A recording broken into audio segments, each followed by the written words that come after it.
Tommy can address some of that. But anyway, I've been knowing Tommy long. I just met him this past year. And but I've grown to really respect the man, because when you understand what he did and what he sacrificed, you'll respect him too. Right now, he has an action against the 4 IRS agents and filed criminal charges against them. You know why? Because they violated the law and ruined his law practice. They went around scaring all his clients and running them off to where he was destitute, looking for money to even live, and they didn't want him to fight back. But thank God that the man, blessed by God, was able to explain to a jury why he was not guilty, and that they acquitted him on July 9th of this past year. And that was a blow that the government couldn't stand. That was a blow that really set them back. And right now, I know what this man's doing now. He's giving more for his country. At his own expense, he's traveling around helping people who are the government's going after, preparing them so they too can win in court, showing them how to do it. And I know it's costing him, and he's working with Larry Beecraft, and I know what Larry Beecraft has given to this movement. I've known Larry a lot of years. So I've grown to really respect these men, and the rest of it I'll just let him talk for himself. Okay, Tommy, you take it over. All right. Thank you, John. Give me a tall order to stand up to, but to start out with on this thing, we're talking about major sacrifice. I didn't sacrifice anything. Somebody took something. Sacrifice is when you give up something. It's theft whenever somebody takes it. What was taken from me was an awful lot, and what was given in return is an awful lot too.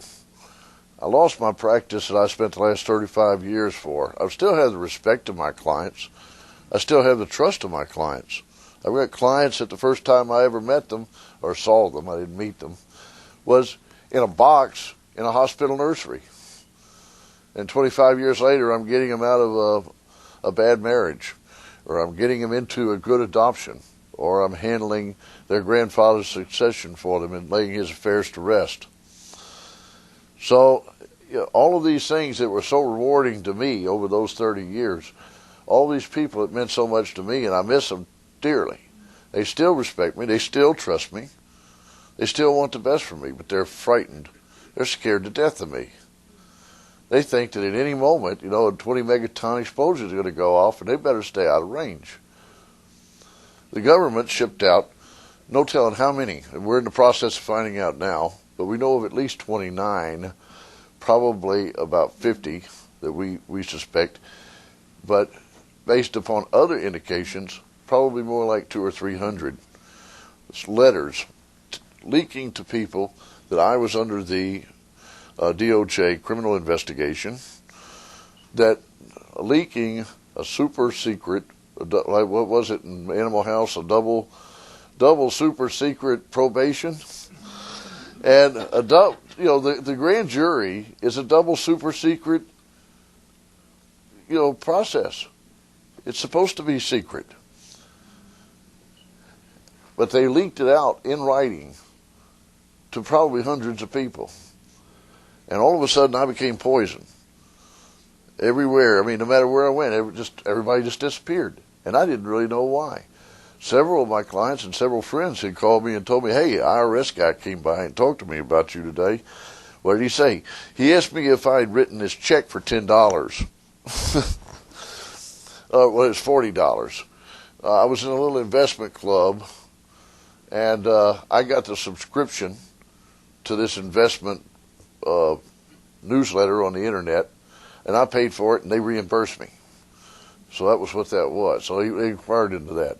They dug into my dry cleaning bill. But they didn't tell me that they told them, hey, He's under criminal investigation by the Department of Justice. He's under criminal investigation by a grand jury. And anybody who gets too close to him could get caught up in a criminal investigation, federal case. And that just terrifies them. How many people in here are afraid of the IRS? How many people are you lying about that?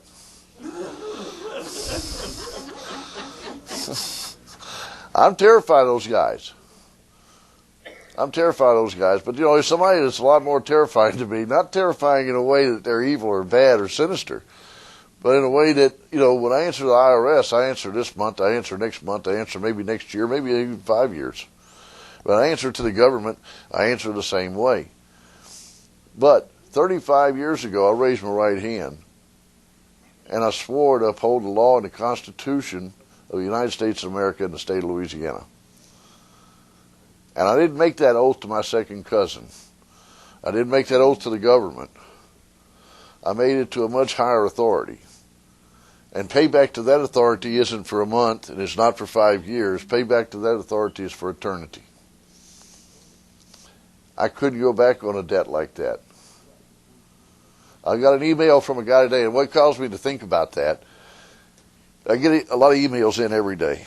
I got an email from a fellow today that said, "Thank you for keeping your oath to us."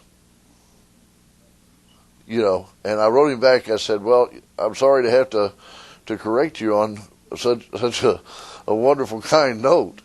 And it seemed, like I'm not grateful for it, but I didn't take an oath to you.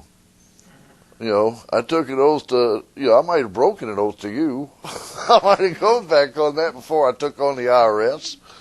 I don't know if I would have, I've never been tested like that. But I sure as heck wasn't going to go back on an oath to him. And so the die was cast. There was never a question in my mind from the time I first learned about this by accident to the time that I found myself in a witness chair being tried as a defendant, not as an attorney down there on the table. And believe me, as many times as I've been in that courtroom, it never looked like that before. It looked like a totally different room I had never been in before in my life. But I asked John, what do you want me to talk about? I'm up here to help him out with this thing if I can. As he pointed out to you, the gag order went into effect on Tuesday at midnight. And even before it went into effect, the government had issued a notice that it wanted to depose him to see if he's violating this order. I mean, it hadn't even gone into effect, and they're ordering him with a subpoena to come in and say, "Now this is pure harassment. This is pure grind the guy down." And excuse my French, but my answer to grinding the guy down tactics is non-illegitimate carborundum, which is Latin for don't let illegitimate people grind you down. Is that better? Because I know there's two of them are asleep. Don't let those illegitimate people grind you down. They've heard worse. And so, they're going to grind him down is what they're out to do. And so here they are. They're right out of the chute. I mean, the order hadn't even gone into effect. And they're saying, you've got to show up in Greenbelt, Maryland, and be deposed on such and such a date and such a time. I asked him, I said, you mind if he participates by phone? It's just an accommodation. We do that all the time. Lawyers do it all the time. And this guy came back with a vengeance. No, this guy's he name calling a whole 9 yards, and it was like, there's nobody more dangerous than John Kottmeyer. Now, maybe if I were the government, maybe I'd see it that way too. Because there's nobody who I have more hope or faith than John Kottmeyer. So if I were on the other side, it'd be probably nobody I'd have more fear of than John Kottmeyer. Anybody who can show his dedication and show that the amount of effort that he's willing to put forth, the risk that he's willing to take, is a dangerous man. They say the most dangerous man in the world is a man that's got nothing to lose. I say the most dangerous man in the world is a man that's willing to lose everything. Because a guy with nothing to lose has got nothing to fight with. But a man who's willing to lose everything will fight with everything he's got. He's more dangerous to me. We need some dangerous people. We need some people that'll stand up for the truth. Now, a couple of areas I asked John, what do you want me to talk? He said, talk about your case. Talk about, truth attack. Talk about the radio network. So what I'm going to do is I'm just going to pop out a couple of things about all three. And then we'll go to a Q&A session in a second, and you'll tell me what you want to talk about. First off, in my case, for those of you who aren't aware, I was indicted in October of 2006, 2 counts of evasion. Those 2 counts, evasion requires an act of evasion, not omission. A failure to file is not an act of evasion. It has to be doing something. They said my act was hiding income in 2 brokerage accounts belonging to a trust I had established. Now, I don't know how many of you know about the trust gimmicks and whatnot that are floating around, but if you do know anything about those, you know that the trust has to be administered by a trustee that's totally independent, not under your control. It has to be irrevocable. And, all of these limitations. This trust was revocable. I was the trustee. Certainly isn't somebody independent, is it? I named as my successor trustee A.G. Edwards. Now, if I'm going to really cheat, I'm going to turn this over to a brokerage house as my next successor to keep up the cheating, right? I am a beneficiary along with my wife. Now, none of this operates as a trust that would separate income. It had nothing to do with income, and they knew it. My wife, who was disabled at the time, she had suffered brain damage, severe brain damage from an aneurysm, was totally dependent upon me. I'm from a family where I'm already 3 years past par for a crier male. I'm not done yet, the doctor said. I was supposed to die at 45 with a widowmaker, and they don't understand why I wouldn't die. They waited, and I wouldn't die. Finally, they said, get up, go home. But all 3 doctors told me there was something that you're here for. You better find it. Something you're here for, because I can't explain why you didn't die. It didn't cut anything off the bill, since they...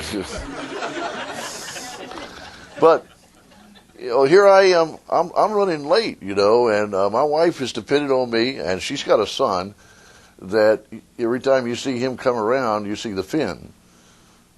She's got one of these sons that, and everybody knows somebody else who has a son like that. No, none of us have one. She had a son like that, and it was always sniffing for blood in the water. And if there was any money to be had, he got it from her, and that she could never tell him no. And in her brain damaged state, as bright as she was, as positive as she was, as wonderful as she was, she could never tell this boy no. He'd have had her pushing a shopping cart before the grass was growing over my grave.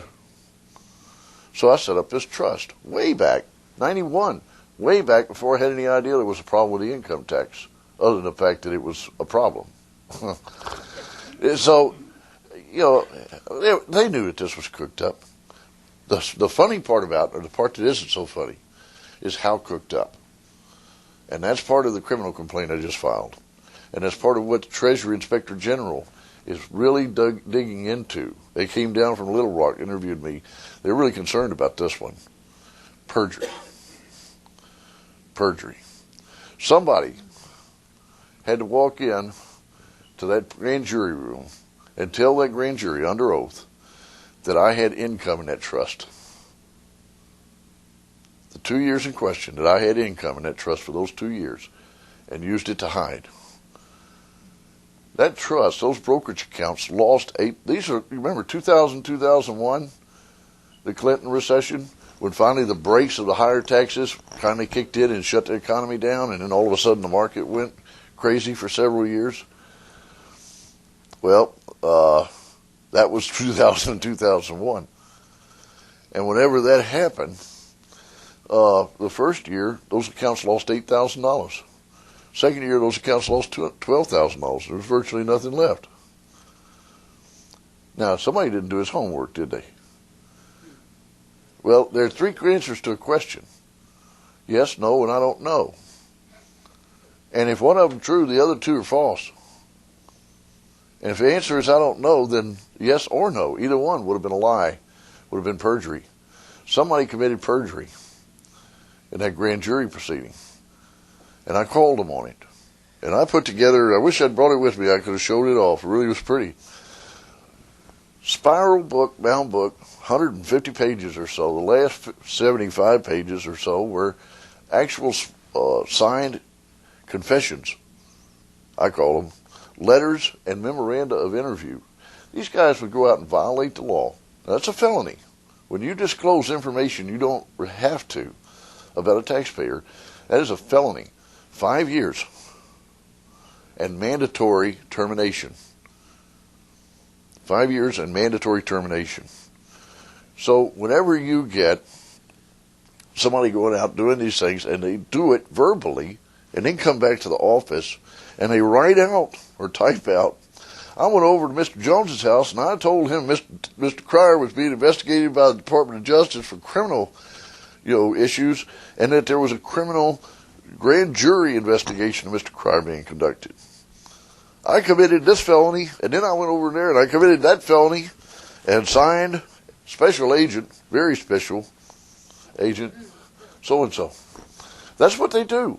Now, if I didn't hide of arrogance, I don't know what it is. But they sure got called on it. Are they not allowed to do that? No, they're not allowed to do that. They're not allowed to give out any information isn't necessary in order to obtain, and they certainly can't talk about what other agencies are doing.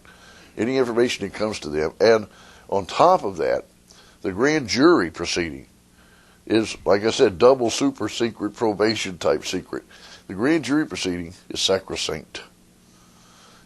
That is the holy of holies in the legal system. Nobody talks about what goes on in that grand jury room. And that's very, very serious. It's also a violation of the Federal Rules of Criminal Procedure. And I wrote down on this thing all of these infractions. I've even put them in the form of an indictment so that they can copy it and get this one right. And 58 counts, felony counts against 4 agents. 44 of them against 1. And this was a guy who stomped out of the courtroom whenever they said not guilty with his head down. Really a very, very unhappy puppy. So 2 weeks later, I sent that out, Treasury Inspector General, the Commissioner of the Internal Revenue Service, Secretary of Treasury, both of my senators, my congressman, the Taxpayer Advocacy Office, the FBI New Orleans Field Office. And, of course, the original went to the guy who prosecuted me, and another copy to his boss, and another copy to the Attorney General. This book, when it went out, it's almost a bestseller in one day. So, all of a sudden now, there's a lot of interest coming through. Now, I don't know what they're going to do over there in the federal building about these charges, and I don't expect them to do anything, but I did demand that they prosecute these people. I told the Assistant U.S. Attorney, you and I are both sworn to the same law, and we don't have a right to pick and choose which laws we will favor and which laws we will neglect. All of the law is just as important as all of the other law. And if you don't keep the law, period, you're not keeping the law. So I've heard nothing back from over there. But a few weeks later, I filed a suit then. Now, here's one of the things I want to talk about. And this is where we're getting into truth attack, and some of this is going to dovetail over. We're going to have some overlap here, and that's okay. Because none of this stuff is happening independent of everything else. No cause is an island. We're all attached at the hip. And if we all sink, we all drown. If we all swim, we all make it. And that's part of the problem that I see with the movement. When I came into it last year, I didn't know there was a tax honesty movement. When I came into it last year, how fragmented it was, how disorganized it was, how working against each other it was. And most of all, how defensive it was. There was no offense. There was no plan of attack. So I proposed truth attack to the groups. And we met in Washington, D.C. at the end of March last year, just about a week before my trial was scheduled. And I proposed truth attack to them. And there are 2 fronts that truth attack opens up. And I said, this is what you need to do. You need to get a unified voice. And here are these folks. We had Steve Hempling. We had Motaheda. We had Joe Bannister. We had Bob Schultz. We had Fred Smart. We had people from all over. We had several others I can't remember. And I said, here's the plan. I handed it out. Because I'd found out 3 days earlier that I was supposed to present them with a plan at this conference in Washington, D.C. I didn't know I was supposed to do that. I was just telling them, get yourselves together. Get on the same page. Grow up. You know? And then I find out, Tom Cryer's going to have a plan of attack for us here. So I said, I better get a plan of attack together. So I pulled an all-nighter just before we left and went up to Washington. And I rattled out about a 9,500-page book. Went and had copies made. I hauled them up there and I passed them out. Truth Attack. And the Truth Attack is based on two basic principles. Number one is that people need to stick together. Have one voice. Not be out shouting all kinds. If everybody here started saying their name at the same time, I wouldn't get one name out of that. Not one time, not one name would I get out of that. I'd hear, however many there are here, but I wouldn't understand any of them. So if we talk the same way, then, so I said this message got to meet certain requirements, because we're dealing with the general public. That general public, okay? The one that used to have an 8th grade education on average, and now it has a 3rd grade education on average. That general public. It has to be easily stated. It has to be obviously true, what lawyers call self-evident. And it has to be irrefutable. So I picked 3 messages. The number 1 message and the backups. Okay? First message. There is no law making the typical working American liable for an income tax. Anybody here didn't know that? Well, everybody out there doesn't. Second message. What you bring in is gross receipts, not income. Is there any profit in that? Did you give nothing for it? If you gave nothing in exchange for it, then it's profit, and that makes it income. How many people here get a paycheck for nothing? Even lawyers don't get a paycheck for nothing. We put something into it, right? So how can it be 100% profit? Somebody's telling you a lie. And third, did you know that you have a God-given, not government-granted, a God-given right to earn a living through your own labor by your chosen lawful occupation? Just as much as you have a right to free speech, with exceptions.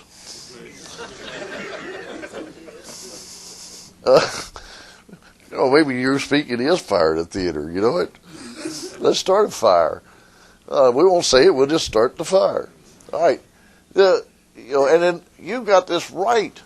Now, whenever you exercise a right, that is not a privileged activity. Guess what an excise tax is? An income tax, according to the Supreme Court, is an excise tax, right? It's an indirect tax. An indirect tax is a tax on privileged activities, right? Everybody knew that. Everybody out there doesn't know that. But when you do something because you have a right to, that was granted to you by a higher authority, how can this lower authority charge you for that, quote, privilege?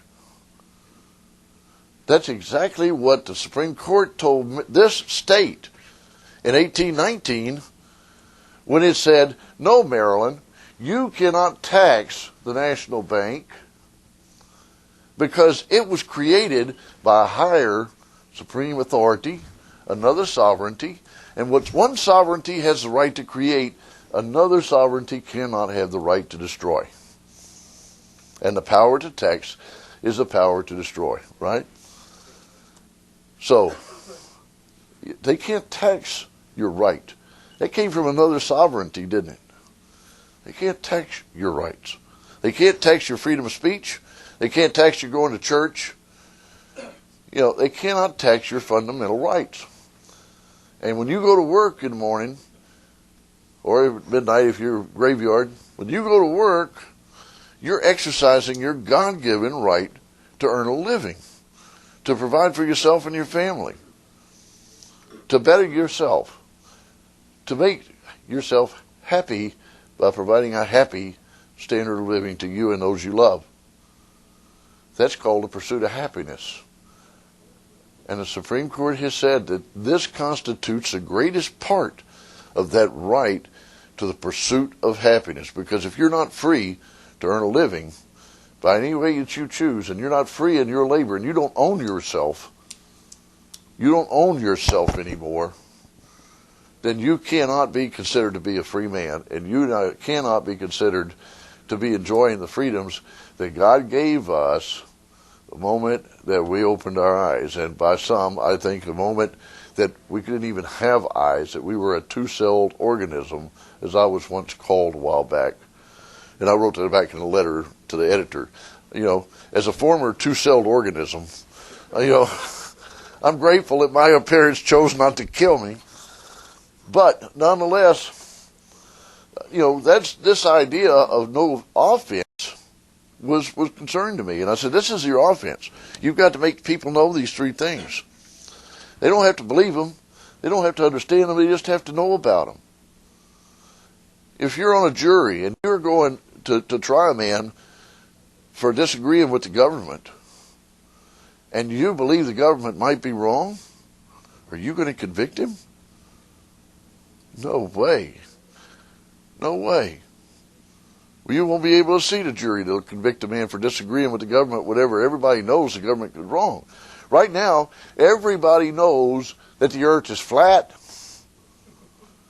Right? Except us. We think it's round. But everybody knows it's flat. It's I'm taking that into account. These are the truth attack messages. These are not, by the way, the messages of John Kottmeyer, who's just sitting here listening. All right? And they're not the messages of Save a Patriot. He's asked me to speak for Truth Attack, and that's the only one I'm speaking for. He just passed me a note. You're putting me in jail. I'll send you candy bars and cigarettes. Did you bring your toothbrush? I almost made a client pass out like that one time, asking me if he brought his toothbrush. But the deal about the Truth Attack that came up was that everybody there was all for it, but nobody wanted to start it. So while I was there, I get the message, trial's been upset.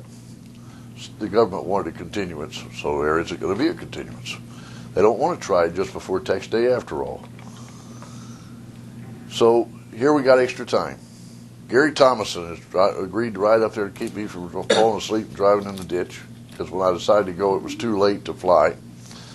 And coming back, we decided, well, if nobody else wants to start this, we'll start it. They all said they'd support it, and they have. And Save a Patriot has come in as a sponsor of Truth Attack and encouraged people to participate and support it. But Truth Attack has got two major fronts that we're mounting. And this time it's going to be some fun stuff this year. We're just getting our feet wet.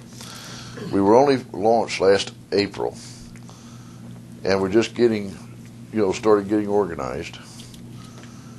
And what basically we're doing is opening up two fronts. One is that we're opening up a public front where we're taking the Truth Attack message out. And we've already got over 6,000 or 7,000 Truth Troopers enlisted. People who have put their names, addresses, phone numbers down on the line so that we know how to get them, how to get in touch with them. These are people who are dedicated. They're not hiding behind an anonymous email. They're standing up and saying, count me. I'm in. They're in every state in the union. They're forming up in groups, in neighborhood groups. And I'd like to think that there are some Truth Troopers in here that have already started their neighborhood group. Any Truth Troopers in here? Well, I'd sure like to see that. There's one. I'd like to see that number change in the next 24 hours. All you have to do is go to www.truthattack.org, click Enlist, fill it in, and say, count me in. And what we're doing is that this April is going to be fun. Operation Stop Thief. The announcement, you guys are getting a little bit of a sneak peek at this. When I get back, it's already ready to launch, ready to go. When I get back, the announcement's going out to all the Truth Troopers that Operation Stop Thief is scheduled for April 15. Get your groups together. Tax day, this is the first April 15 I've ever really looked forward to. These groups, these neighborhood groups, getting together, and some of them are already starting to meet. We're getting feedback from them, and they're getting excited. They know something's in the pipeline. They don't know what it is. I've told them all to get organized. We're going to have some fun. Each of those groups is going to get packages for every post office they can cover. 3 signs, printed material, detailed instructions, caveats, what to watch out for, what not to do, what to do. And on April 15, you know how every April 15 you got late filers. Well, they're not late filers because they're procrastinators. Maybe some are, but most of them are late filers because they're having to write a check. The blood's still wet, still stinging, or still stinging. And so here they are lined up at the post office. There's a guy out there taking one return, putting them in the big bin, and they're driving through. News crews are always there to do a special little report, and the news crew's going out there. Hell yeah, here we go again. Got to go film the tax filers, gotta. And they get there, and 3 or 4 guys are standing out on the street waving at the people going by with big signs saying, "What income tax? Truthoftax.org." And people are standing over here where the line's coming in, or the line's going out of the post office, and handing them flyers saying, "You've just been robbed. Go to truthoftax.org and find out how and why." Now, what better people to tell than those? What better time to tell than those? And what do you think that news crew is going to do when it gets there and it sees this commotion going on? At the local level, they won't, because they don't know. They didn't get the memo. On the national level, try to get that on national news. Yeah, you're absolutely right. There's a blackout on this issue. But RCA and GE don't control the local stations. And that decision is being made that very night. There's no time to run anything upstairs and get an approval on it. They do it. A lot of those are going to get through. A lot of those are going to get out. People are going to be going to truthoftax.org and finding out the truth. There's a lot of material there. The other front, and that's where I was talking about this suit that I filed. 7431. Every one of you in this room has the same rights I do. Everyone in this town has the same rights I do. Everyone in this country has the same rights I do, except for John. John doesn't have the right to speak his mind about taxes. Okay, but all the rest of us do. And one of the rights that all of us have is that when the government violates the law, the law also gives us a remedy. Now, the remedy, when the government violates the law the way that these agents violated the law and damaged me, gives me a right to sue the government. I can't sue them, but I can sue the government for the damages that they caused. And the damages on this, I don't even have to prove damages. $1,000 minimum on each one. When I prove more, then I get more, plus punitive damages if it exceeds that, plus attorney's fees, plus costs. Now, what they did to me was not a unique thing. These letters I'm talking about are form letters. They're written out on everybody that they're investigating. If they're investigating somebody, they send these letters out to your clients, your customers, your friends. And if any of you are under investigation, don't raise your hand.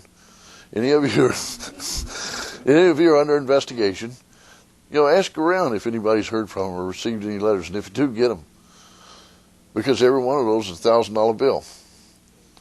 If I told you there's a $1,000 bill on the floor back there, nobody would just get up and walk off and not look at it or see it or pick it up. Well, that's what's happening every day when the government violates its laws, day after day after day. They're giving us all this ammunition, and we don't know how to load it, lock it, and fire it. So Truth Attack is going to be issuing an information campaign to let people know in the community, because they're the ones that would be the ones that are the targets of this and the victims of these crimes, that you may be entitled to compensation. You may be entitled to hold the government accountable. And maybe it's your time to tell them, I'm about to assess you. I've given you a notice of deficiency. Your conduct was deficient. And your pocketbook's about to become deficient because of that. I'm holding you to the law. And when you start holding the government to the law in these little ones, what they consider little, until it starts stacking up, because our goal is to just to field 1,000 of these suits in 2008. 1,000 of these suits, do the math, in 2008. And it's nothing but headshot cases, nothing but summary judgment cases, a term you're very familiar with. When that happens, another thing's going to happen. The ripples just keep going out. When that happens, there's also another impact. And the law provides that when there's a judicial finding or an administrative finding, whether by a judge or by the Treasury Inspector General, that an agent or an employee has violated one of these laws, it's mandatory termination. Not policy. Policy can be waived. The law can't. And when these IRS agents see the hot dog of the office, the real hero, the Dirty Harry who goes out and pistol whips little old ladies and drags orphans and widows out of their homes and throws them into the street, and they respect him for this admirable conduct on behalf of his country, and they see this guy cleaning out his desk 2 years short of retirement, no unemployment because it's for cause, no severance package, no benefits. He's cleaning out his desk. He's gone. It's going to make them wonder, maybe I ought to check the law before I do stuff. You know, because I don't want to be him. Not anymore, I don't. Yesterday I wanted to be him, but not today. Maybe I better start checking the law. And if you can start a habit of getting government officials to follow the law, that's not a bad thing. Because really what we're trying to do is get them to follow the law on the big things, like who's liable for the income tax, like what is income, like what is taxable, what isn't taxable by the federal government. Now, let's talk about another thing here, the impact of these things. Because one of the things that this political side of it's going to do is it's going to make people more bold. It's going to make people a little more confident, because they're learning that the government's wrong and I'm right. It's going to make them more aware of the fact that the government could be wrong, could be lying to me again. It's also going to make the government pull their horns in. Now, where's the tide going to go? You got the horns getting pulled in, and you got growing strength. Which way is the tide going to start rolling now? Right, to the law, to the Constitution. And as that tide grows, more people get exposed. The bigger the ball, the more people it touches. And eventually it hits critical mass. It's the same thing that happened in every single change. Every single social and legal change that's ever occurred in the history of man has followed that process. Somebody has to propound the issue. That's what Truth Attack is doing. Somebody has to stimulate public discussion. That's what Truth Attack is doing. That will then form a consensus which turns into public opinion, which then drives what? Politicians. Politicians then invoke change. So look at the Civil Rights Movement, followed that very same thing. Abolition Movement, followed that very same thing. Prohibition and anti-prohibition, both of those movements follow the same process. Prohibition, the killing effect was the fact that they got to where they could no longer get convictions for violations. Juries started refusing to convict people. So what's Truth Attack about out there telling people? We're going to be doing, if we can get the funding, we're going to be doing robocalls to the districts at every trial coming up. Robocalls where every registered voter in that deal gets a phone call saying, excuse me, but there's a very important message from Truth Attack. Please, you are aware that so-and-so and so-and-so and so-and-so and so, thank you for your time and for listening to this message. Please go to truthattack.org and learn more. Click. Okay. Now, if every registered voter in there gets a phone call, about 2 cents a piece, and it tells them that. A lot of them aren't going to listen. A lot of them are going to be click, click. A lot of them are going to get up, it's an answer machine going to get dumped. But a lot of them aren't, too. And all you need is one of them on a jury. You need to proceed it by say, this is not, we're not trying to sell you anything or get you windows or anything else like that. We just have this to tell you. I was thinking You more need like to selling know. them siding. Yeah. So, at any rate, that's if all you need is one though on that jury, and you don't get a conviction. We got a hung jury last week. Larry Becraft and I did. I'm taking credit partly, but he was there the whole time. I'm taking credit partly because it's a process he and I are developing for defending people and getting acquittals. I'm going to talk a little bit about it. I'm not going to tip the hand, but I do want to talk about it because I want people to understand what it takes whenever you decide to take this fight on. A lot of people, everybody wants to grab the spear, and they all want to go out and kill the beast before it gets the mama and kids. Okay, that's honorable. But not everybody's geared for that fight. So you understand that whenever you get this, you're going to have to be willing to put it all on the line. And you're going to have to be willing to do what it takes to be a good defendant. I don't care how good a lawyer is. All he can do is give you a platform in these cases. He can give you a platform and he can protect it. He can run interference for you and keep people from knocking you off of it long enough for you to give your story. Long enough for you to tell the jury and make your case to them. He cannot get up there with you and tell your story. He cannot get up there and articulate your beliefs. He cannot get up there and explain why you believe what you believe and how you came to believe that. And he cannot get up there and whisper in your ear when that DA is pounding you about the head and shoulders and making you defend each and every word of it. You've got to be prepared. What separates the winners from the losers in tax cases is not so much the facts, because the facts, it's all in the mind. It's a mind crime. If you had one belief, you're guilty. If you had another belief, you're innocent. So where's the crime? You haven't done something. You haven't done something. So what makes a crime is what's in your head. The entire case is between that defendant's ears. And if it can't get from between his ears and out of his mouth and into the hearts and minds of that jury, he's guilty. So where is the crux of this case? Not with the lawyer, but with the guy running the ball. I mentioned earlier, I think I compared it to, the lawyer can get you to the 20-yard line. He can get you to the red zone. But once he gets you to the red zone, you've got to put your head down and you've got to get it to the goal line. It's up to the defendant to be acquitted or not acquitted. And so in order for us to get ahead on this, John, he characterized my win as being a big blow to the government. Why not 100 blows? Why not 1,000? Why not every one from now on? Why not deny them the convictions the same way that they were denied in Prohibition time? And it's going to take two things. One, re-educating the public so that the juries say, no, I'm not going to convict that man for disagreeing with the government that might be lying to me again.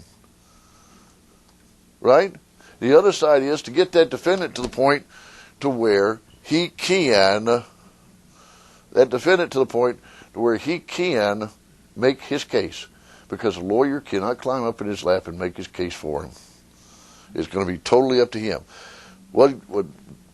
And briefly, because I can't get into too much detail on this, because otherwise it's so classified, I'd have to kill all of y'all, and I'd hate to do that.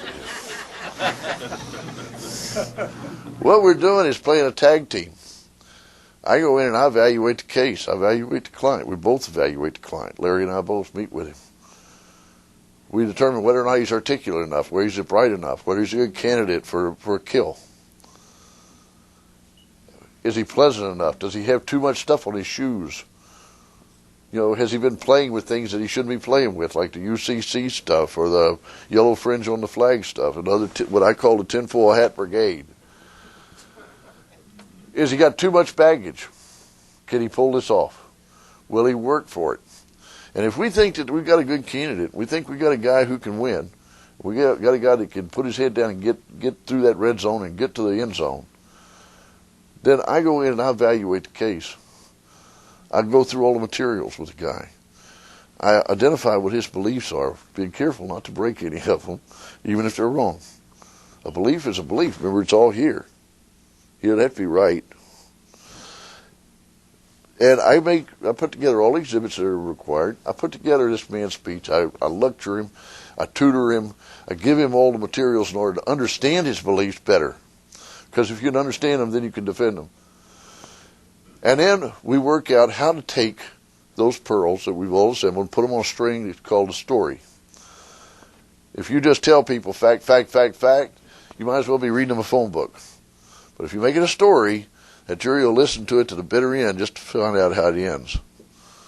Even though they know it ended with you sitting in the witness chair, they'll still listen to find out how it happened that way. So we put all this together, outlines, exhibits, ties, cross-references back and forth, a plan, a strategy, and tactics employed for the trial, outline cross-examination shots on these particular issues. Larry comes in, we work together on that. We work together on polishing up the client. Takes a couple of 3 months. We work together at the last minute on getting him polished, ready to go into court. And then I hightail it. I'm out of there. My work there is done. Let's go, Tonto.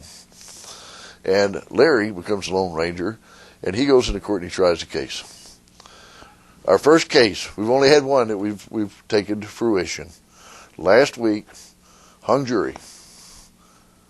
And this guy had a lot of stuff on his shoes. And this guy had a lot of dirt that they brought in on him about his personal life that had nothing to do with Texas. And this guy was what in Hawaii they call a Howie. Anybody know what a Howie is? It's a guy from over here that goes over there. It's kind of like what we call the difference between a Yankee and a damn Yankee from where I am. A Yankee is somebody from up north, that comes down there to visit. And a damn Yankee is somebody from up north that comes down there to visit but stays. And boy, we have a lot of them, including my best friend, who is from Springfield, Illinois. But that's what it's going to take. It's that kind of effort it's going to take on the legal side to start getting more of these acquittals. And whenever you get to where the government can't bite you because it has no teeth, then all that he can stand there and say, but Your Honor, I got no teeth. It's it. Who's going to be afraid of it? Toto just pulled the curtain back.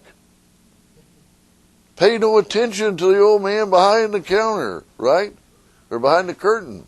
It's all a fraud. It's all a shell. It's all a sham. It's fantasy.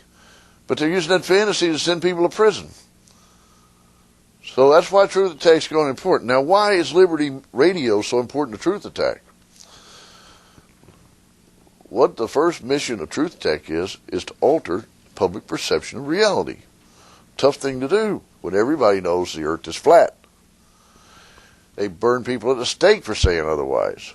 Put them in prison. So Liberty Radio, Liberty Works Radio, is the voice that's needed. The voices that we have now are the voices of truth troopers across the country, telling their family members, telling their co-workers, telling their neighbors, telling the people at church, telling the guy at the barbershop, telling the old lady at the car wash about the truth. And believe me, it flies around. I did an experiment a while back. I took an old joke, and I'm not going to tell the joke, but I took an old joke that hadn't been told in 30 or 40 years. And I told the joke to 3 different people, none of whom knew the other. Within 7 days, I heard it back from somebody that didn't know either of them. Word travels, especially if it's something that's provocative, like that dirty joke I told. So, if a joke can get around, the truth can get around too. It just needs to be done in a provocative way. Like, the government's lying. How many people bought the Bush lied thing? Probably a lot of folks here. Good intelligence, bad intelligence, lie, who cares? It was wrong. How do you fix it? I don't even care to fix the blame on the tax fraud. I just want them to stop doing it. And we can do it that way with Truth Attack. We can do it that way with Liberty Works Radio Network. This network will give not only this issue a voice, but all of the others. Look at the Fed. Look at the issues of what the federal government can and can't do. It's going to take a lot to get that monster back in the box. I took a while back preparing for how do you fight back, because people say, oh well, nobody, how do you pay for garbage? I had one lady ask me, but Mr. Cryer, what about my garbage pickup if I don't pay federal income tax?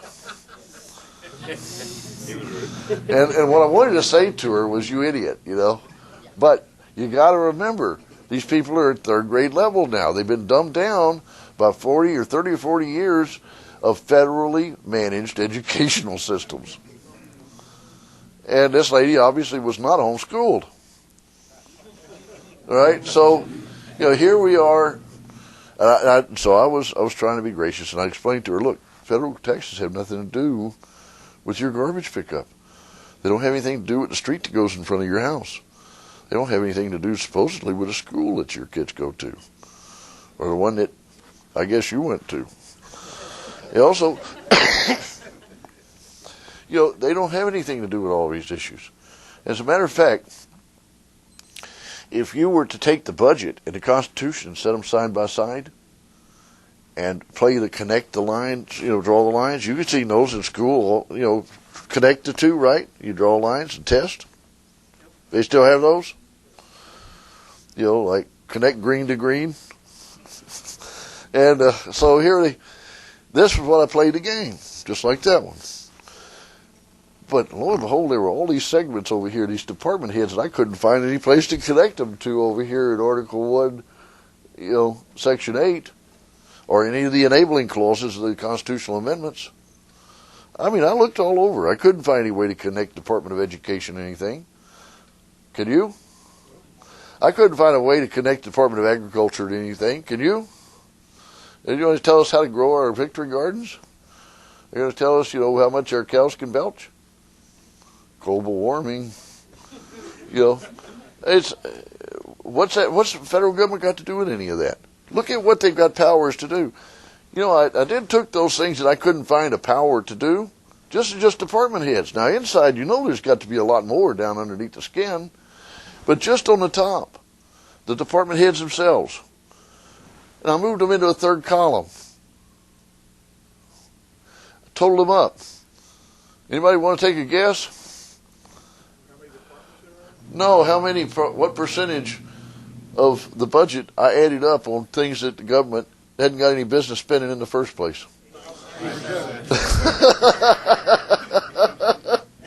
Not quite, but if you drill down, you might get to that. 56% of the federal budget. Now, the personal income tax accounts for about 30% of the revenues. I'm not far off. And if you could, you got 30% of the revenues, that's going to mean that they might have to stop doing what they're not supposed to have been started doing in the first place. Isn't it going to be easier if they don't have the money for a Department of Education to tell them to close down that Department of Education and get out of my schools, get out of my town? Isn't it going to be easier to tell them, hey, leave my farmers alone? Thank you very much. Well, every little thing they take, they give a little tidbit back for. Here's your peppermint. I'm going to give you price supports, but I'm going to tell you how to run your farms. I don't know. I knew a farmer one time that said, yeah, I know about all the price support stuff, and he came out and told me about that, and I told him, I said, well, you take that price support stuff and you go give somebody else and let them use it for fertilizer. I'm going to grow my own stuff, and I'm going to do it my way. Thank you very much. They still got to him, some sort of allotment crud. And it just, here's a guy trying to be free. And that's his only crime, is he wants to be free and do things his way. If he fails, fine. It's his failure. If he succeeds, that's fine too. It's his success. But the government ain't going to share his failure if they're the ones that shared the cause of it. So that's all of it, right down the line. This ripples keep going out and out and out. And they keep going all out into the universe. We've got an over-bloated government because it's on an over-bloated diet. And I know it's pot in the kettle and all that stuff, but that's different. I lose weight every now and then. They never do. Year before last, lost 40 pounds, guys. I got only 38 of it back. Now, let the government match that record. I'm 2 pounds under what I was 3 years ago. Can it say that? I don't think so. But that's real simple. Get it back in the box. Liberty Works can address these other issues.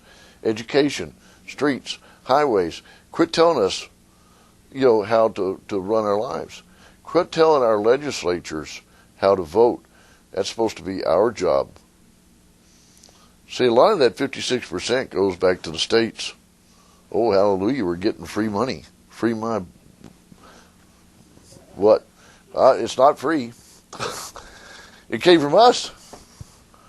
We paid for that money, or whatever it's worth. Federal Reserve knows worth what, about 7 cents? And, so we paid for that. That's real money. They took it away from us. They stole it from us. And now we're going to beg back part of the loot. And when they do, it always comes back with strings. And when it comes back with that string, that string says, we'll give you some of the stolen money back for you to spend in your state, but you have to, there's a trick, there's a catch, you have to ignore the people of Maryland. You have to ignore the people of Louisiana. You have to ignore your constituents and the will of your people. And you're going to have to vote and pass laws that we tell you to. Everything's follow the money. If that's where they get their money from, that's who they answer to. Now imagine just for a minute, I know this is fantasy, but imagine that all that stopped. Imagine if all that money the federal government is sucking out of the room in your state stayed. You earned it all. You gave up part of your life. You gave up your labor. You gave up whatever it took to be able to learn how to do that pipe fitting or that welding or whatever it is that you do, or the legal work or whatever, selling houses. Whatever you do, you had to learn how to do that. All that was spent. Turn around now and, what are you going to do with that money? Let's take half of it. Give it to the state of Maryland. Now, half of everything that the federal government's been sucking out of this state, give that to the state of Maryland. But let them know, put a note on that. It's just from the people. And this is who you answer to for it. You're answering us again. You're back on our payroll. And you give that to Maryland. What kind of schools could they build? What kind of libraries could they build? What kind of highways could you have? What kind of, government services from the state of Maryland and the communities that it supports have? Take it another notch. What happened to the other half? Stayed in your household, didn't it? Now, that's not the bottom half of your income. That's the top piece. That's the cream. You've already got the rent paid. You've already got the light bill paid. You've already got the gas bill paid. You've already got your cable bill paid.